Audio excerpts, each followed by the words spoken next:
ये देखो, ये रोहित के लिए नया स्वेटर।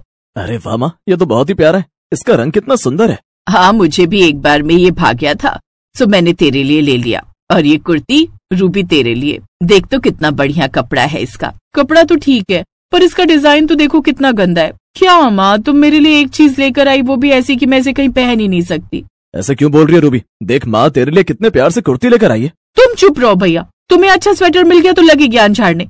और वैसे भी लड़कियों की शॉपिंग और उनकी पसंद के बारे में तुम्हें क्या पता, इसीलिए अच्छा यही होगा कि तुम चुप ही रहो, समझे? वैसे तो रोहित और रूबी सगे भाई बहन थे, लेकिन उन दोनों में जमीन आसमान का अंतर था। रोहित बहुत समझदार और शांत था, तो रूबी एक नंबर की लालची और जलकुकड़ी थी। उसे ये बिल्कुल भी नहीं भाता था कि कोई उससे अच्छा दिखे। ऐसे ही वक्त बीतता चला गया और फिर कुछ साल बाद रोहित की शादी पर बस यही है क्या, ये एक टीवी, फ्रिज और एसी, बाकी का सामान दिया ही नहीं। माँ तुम तो कह रही थी लड़की वाले बड़े अमीर हैं और अपनी बेटी से बहुत प्यार करते। अरे इससे ज्यादा सामान तो मैं ले गई थी अपने ससुराल। नाम हो गया था इलाके में कि रूबी कितना सामान लेकर आई है। अच्छा, तो मतलब उसमें भी तेरी बड़ाई थी? हाँ, मतलब दिया तुम लोगों ने था, पर सारा सामान तो मैंने पसंद किया था ना। और इन्हें देखो, हमारी भाभी को बस टीवी, फ्रिज और एसी लेकर आ गई। अरे ना बेड है, ना अलमारी, ना कूलर, ना गैस। अरे मेरी जल कुकड़ी, ये तो छोटे ट्रक में आया सामान है। उधर देख, पीछे बड़ा ट्रक खड़ा है, सारा सामान उसमें है। देख, कीर्ति के पापा ने अपनी बेटी को कितने उपहार दिए हैं। मैंने तो मना भी किया था, पर वो कहाँ माने। इतना सुनते ही रूबी के चेहरे के हाव भाव बदल गए। और फिर अगले दिन, कैसी हो रूबी दीदी? मैं ठीक हूँ भाभी। दीदी कल मैंने देखा आप ट्रक के पास खड़े होकर सामान देख रही थी, कैसा लगा? हाँ, अच्छा है, मतलब ठीक ही है, अब इतना तो हर कोई देता ही है। हाँ दीदी सही बात है, पता है पापा तो और भी बहुत कुछ देने को कह रहे थे, वो तो मैंने ही उनका हाथ रोक लिया। अच्छा, एक तो अपनी भाभी को मिला सामान देखकर, और ऊपर से उसकी ये बात सुनकर रूबी और ज्यादा जल भुन गई। फिर 2 दिन बाद, क्यों माँ, इन दोनों का कहीं हनीमून पर जाने का प्लान नहीं है क्या, या सारा पैसा शादी में ही खर्च हो गया? अरे नहीं, केरल जा रहे हैं दोनों फ्लाइट से। शर्मिला की बात सुनकर रूबी के तन बदन में आग लग गई। वो कभी हवाई जहाज में नहीं बैठी थी, और उसकी भाभी आते ही हवाई जहाज में बैठने जा रही थी। इस बात से वो बुरी तरह जल गई। फिर शाम को, रूबी दीदी ये देखो जरा, हनीमून के लिए कपड़े लिए हैं मैंने, कैसे लग रहे हैं? हाँ ठीक है, पर तुम ब्रांडेड कपड़े नहीं पहनती हो क्या? ध्यान से देखो दीदी, सारे कपड़े ब्रांडेड है, एक भी ड्रेस 5000 से नीचे की नहीं है। इतना सुनते ही बची कुची रूबी पूरी तरह से जल गई। वो काम का बहाना बनाकर वहां से चली गई। अपने स्वभाव की वजह से रूबी बस जलती ही जा रही थी, जबकि कीर्ति, उसे तो कुछ मालूम ही नहीं था। वो तो रूबी को सहेली मानकर सब कुछ बता और दिखा रही थी। इसी तरह रूबी को जब लगा कि वो हर चीज में कीर्ति की बराबरी नहीं कर पा रही है, तो वो उससे भयंकर चिढ़ने लगी। हेलो माँ, सुनो, ये ऑफिस के काम से 2 हफ्तों के लिए बाहर जा रहे हैं, तो मैं तुम्हारे पास ही आ रही हूँ। इस बार नया साल में तुम सबके साथ ही मनाऊंगी। हाँ, ये तो बहुत अच्छी बात है, आजा। दरअसल रूबी ने अपने पति सुनील से लड़कर अपने लिए 2 ब्रांडेड ड्रेस मंगवाई थी। वो उन्हीं कपड़ों को अपनी माँ और अपनी भाभी को दिखाना चाहती थी। शाम को वो अपना सामान लेकर अपने मायके पहुंच गई। आ गई तू, आजा अंदर आजा। भाभी कहाँ है, उन्हें आवाज लगाओ। रूबी की आवाज सुनकर कीर्ति को बहुत अच्छा लगा। दीदी नए साल तक तो रुकोगी ना? हाँ, वो ना 2 हफ्ते के लिए ऑफिस के काम से बाहर गए, तो मैं यही हूँ। नया साल हम चारों मिलकर मनाएंगे। चारों नहीं, मेरी सारी सहेलियां और इनके सारे दोस्त भी आ रहे हैं। घर में ग्रैंड पार्टी होगी। इतना सुनते ही रूबी का मुंह फिर से उतर गया। वो खुद को फिर से हारी हुई महसूस कर रही थी। तभी उसने झट से कहा, वो तो अच्छी बात है, आओ मैं तुम्हें कुछ चीज दिखाती हूँ। ये देखो, ये सुनील ने मुझे दिलाई है। मैंने तो लाख मना किया पर नहीं माने। देखो ना, 2 ड्रेस दिला दी, पूरे 6000 रुपए की हैं। रूबी की ये बात सुनकर शर्मिला मन ही मन हंसने लगी, क्योंकि आखिर वो उसकी माँ जो थी, अब वो समझ गई थी कि कीर्ति उसके घर क्यों आई थी, और दूसरा ये कि उन ड्रेस के लिए उसने अपने पति का कितना खून पिया होगा। 2 दिन बाद 31 का दिन भी आ गया। रूबी ने अपना नया गाउन पहना और इठला इठला कर सबको दिखाने लगी। तभी, दीदी मेरे साथ चलो ना, मुझे तैयार होना है। आप ना बस मेरे बालों में क्लिप लगा देना, मैं बस झट से नहा कर आती हूँ। हाँ ठीक है, तुम जाओ, मैं आती हूँ। कीर्ति नहाने चली गई। पीछे से रूबी भी उसके कमरे में आ गई। रूबी ने देखा कि बेड पर बहुत ही महंगा गाउन रखा हुआ था। वो बहुत ही सुंदर था। उस गाउन को देखकर वो फिर से जल भुन गई। गुस्से में घर से बाहर आई तो देखा कि एक चमचमाती नई बाइक खड़ी थी।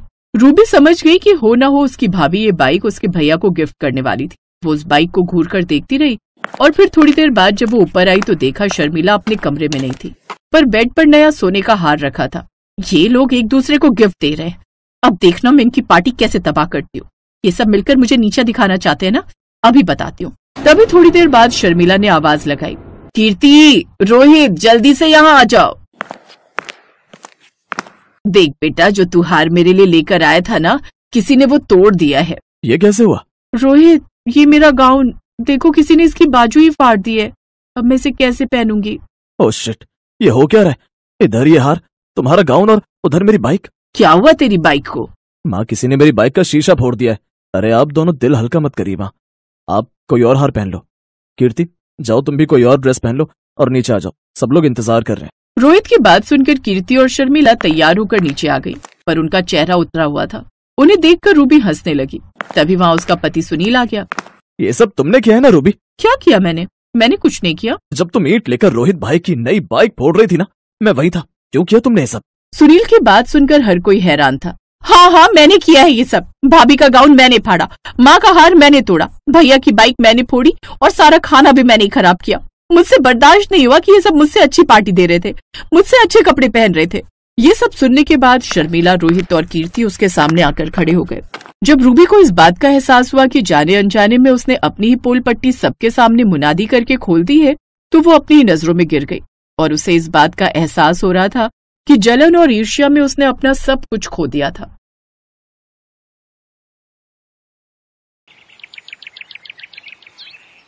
ओफो, व्हाट इज दिस? ये मेथी का पराठा? मुझे सैंडविच खाने का मन है, मुझे नहीं खाना ये मेथी का पराठा।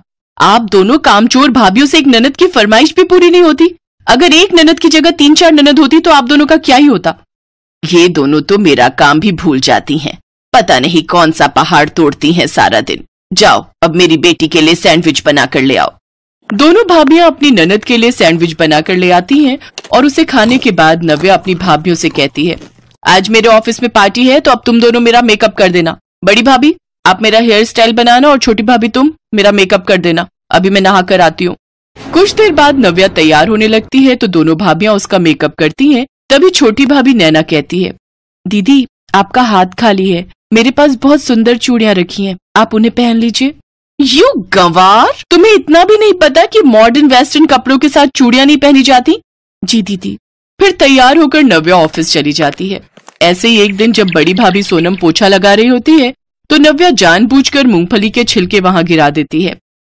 दीदी मैंने अभी यहाँ पोछा लगाया था और आपने। हाँ तो सफाई करते हुए तुम्हारे हाथों में दर्द हो रहा है क्या? तुम ऐसे नहीं मानोगी, ठहरो मैं अभी तुम्हें बताती हूँ। नव्या अपनी बड़ी भाभी सोनम का हाथ मरोड़ देती है। दीदी दीदी बहुत दर्द हो रहा है, छोड़िए मुझे। ये बहुएं तो मेरी बेटी को परेशान ही करती रहती हैं। अरे एक बार और फर्श को घिस लेती तो तेरा क्या जाता।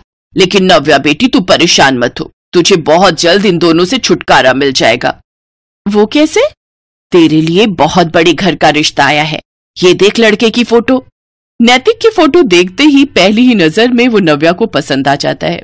फिर 2 महीने बाद उसकी शादी नैतिक से हो जाती है। शादी के बाद नव्या अपने ससुराल आ जाती है जहाँ उसकी एक ननद रश्मि होती है जो कि नव्या से भी बहुत ज्यादा घमंडी थी। और जो सब नव्या अपने मायके में अपनी भाभियों के साथ करती थी वही अब उसके साथ उसके ससुराल में होने लगा। ऐसे ही एक दिन नव्या की ननद रश्मि उससे कहती है, ओफो भाभी ये क्या बकवास सैंडविच बना दिया, मुझे ये नहीं चाहिए, मेरे लिए पास्ता बना कर लाओ, अब जल्दी जाओ या हाथ पांव टूट गए। लेकिन दीदी मैंने इतनी मेहनत से सैंडविच बनाई है। हाँ तो मेरी बेटी का पास्ता खाने का मन है, उसे नहीं खानी तेरी ये बेकार सी सैंडविच। नव्या उसके लिए पास्ता बनाकर लाती है। कुछ देर बाद रश्मि का कॉफी पीने का मन होता है तो वो उसे कॉफी बनाने को कहती है। लेकिन जब रश्मि वो कॉफी पीती है तो उस कप को रश्मि जमीन पर फेंक देती है और चिल्लाते हुए कहती है, क्या घटिया कॉफी बनाई है आपने, अपने मायके से कुछ सीख कर नहीं आई हो क्या? चलो जाओ और अब मेरी सैंडल लेकर और मुझे पहनाओ, और हाँ उससे पहले यहाँ पोछा लगा दो। इसके बाद नव्या वो सब काम करती है लेकिन उसके साथ ही उसे मायके में अपनी भाभियों के साथ अपना किया हुआ बर्ताव भी याद आ रहा था। अब वो घर का सारा काम अकेले ही करती, साथ ही अपनी ननद के सारे नखरे भी सहती। अब उसे अपने मायके की बहुत याद आने लगी।